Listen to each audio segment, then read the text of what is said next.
শুভ সন্ধ্যা বন্ধুরা। দেখো, আমি একটা গাজরের হালুয়ার রেসিপি তোমাদের সঙ্গে শেয়ার করছি। তোমরা সবাই দেখো। দেখো আমি গাজরের হালুয়াটা কী করে বানিয়েছি। গাজরের হালুয়া করতে প্রথমে আমার মেন জিনিস যেটা আমার গাজর লাগবে। এখানে আমি 1 কেজি গাজর গ্রেট করে নিয়েছি, 2 প্যাকেট দুধ, রেড কাউ দুধ, আলমন্ড বাদাম, কিশমিশ, কাজু, 1 প্যাকেট আমুল দুধ, এগুলো আমি নিয়েছি। এবং ঘি লাগবে, ঘি তো লাগবেই। আখরোট বাদাম নিয়েছি, দেখো যে ঘি নিয়েছি, দেশি শুদ্ধ ঘি। এবারে আমি গাজরটাকে সুন্দর করে ধুয়ে, দেখো 1 বাটি গাজর, 1 কেজি গাজর আমার এটা আমি গ্রেট করে নিয়েছি। প্রথম কাজ হচ্ছে আমার 2 প্যাকেট দুধটাকে কেটে আমি একদম ঘন করে ক্ষীরের মতন জাল দিয়ে নিতে হবে আমাকে। 2 প্যাকেট দুধটা প্রথমে কেটে আমি জাল দিতে বসিয়ে দেবো। বসিয়ে দেওয়ার পর সুন্দর করে ফুটিয়ে, যেই ফুটে উঠবে দুধটা, ফোটার পর আমি একদম ঘন করে জাল দেবো। ক্ষীরের মতন করে আমাকে ভালো করে জাল দিয়ে নিতে হবে সময় নিয়ে। তার মধ্যে কটা এলাচ ফাটিয়ে আমি দিয়ে দিয়েছি। তারপরে অন্য একটা কড়াইতে আমি 5 চামচ মতন ঘি দিলাম। ঘি দেওয়ার পর গাজরগুলো আমি সব অল্প অল্প করে দিয়ে দিলাম। দিয়ে সুন্দর করে নাড়াচাড়া করে এপিট ওপিট করে সুন্দর করে ঘিয়েতে ভাজবো আমি গাজরটাকে। ভাজার পর একটুখানি গ্যাস কমিয়ে আমি ঢাকা দিয়ে দেবো। ঢাকা দিলে গাজরগুলো আমার একদম সেদ্ধ হয়ে যাবে, মজে যাবে সুন্দর করে।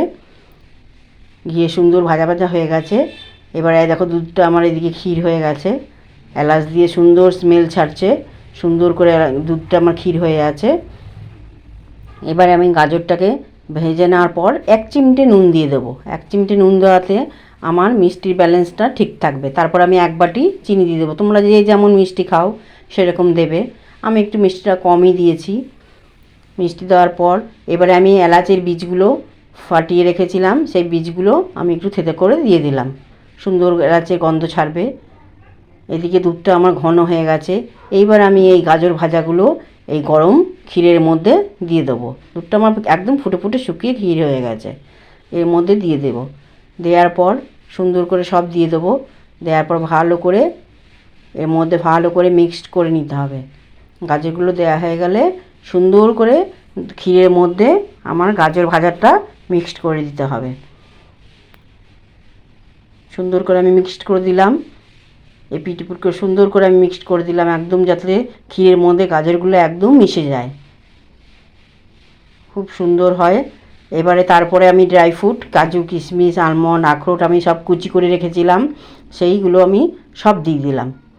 দেওয়ার পর আবার নাড়াচাড়া করে নিলাম। নাড়াচাড়া করার পর দেখো আমার গাজরের হালুয়া প্রায় রেডি হয়ে গেছে, খুব সুন্দর ঘন হয়ে গেছে। তারপরে আমি আমুল দুধটা দিয়ে দিলাম। আমুল দুধটা দিলে আরও সুন্দর খেতে লাগবে, ওই জন্য আমি একটু আমুল দুধ দিয়েছি। নাহলে দুধ যা দেওয়া হয়েছে যথেষ্টই দেওয়া হয়েছিল, কিন্তু তাও একটু আমুল দুধ দিলাম, তাহলে আরও ভালো খেতে হবে। ওপর থেকে আরও 2 চামচ ঘি আমি ছড়িয়ে দিলাম। দেওয়ার পর ঘিটা দেওয়ার পর আবার সুন্দর করে নাড়াচাড়া করে সুন্দর করে মাখিয়ে নিলাম। আমার গাজরের হালুয়া দেখো প্রায় রেডি, খুব সুন্দর হয়েছে, দারুণ খেতে হয়েছে। তোমরা এরকমভাবে বানিয়ে দেখবে, খুব সুন্দর লাগবে। এবার আমি একটা মিক্সিং বলে গাজরের হালুয়াটা রেডি করে নেব। রেডি পর তোমাদের দেখাচ্ছি। দেখো কত সুন্দর কালার হয়েছে গাজরের হালুয়াটা, যেমন কালার হয়েছে তেমন খেতে হয়েছে। গাজর তো আর বেশি দিন খুব একটা পাওয়া যাবে না, ওই জন্য আরেকবার বানিয়ে নিলাম। আবার সামনের শীতে গাজরের হালুয়াটা আবার তৈরি করব, তখন তোমাদের সঙ্গে আবার শেয়ার করব। দেখো একটু ড্রাই ফ্রুট দিয়ে আমি গার্নিশ করে নিলাম, খুব সুন্দর দেখতে লাগছে, যেমন দেখতে লাগছে খেতে খুব সুন্দর।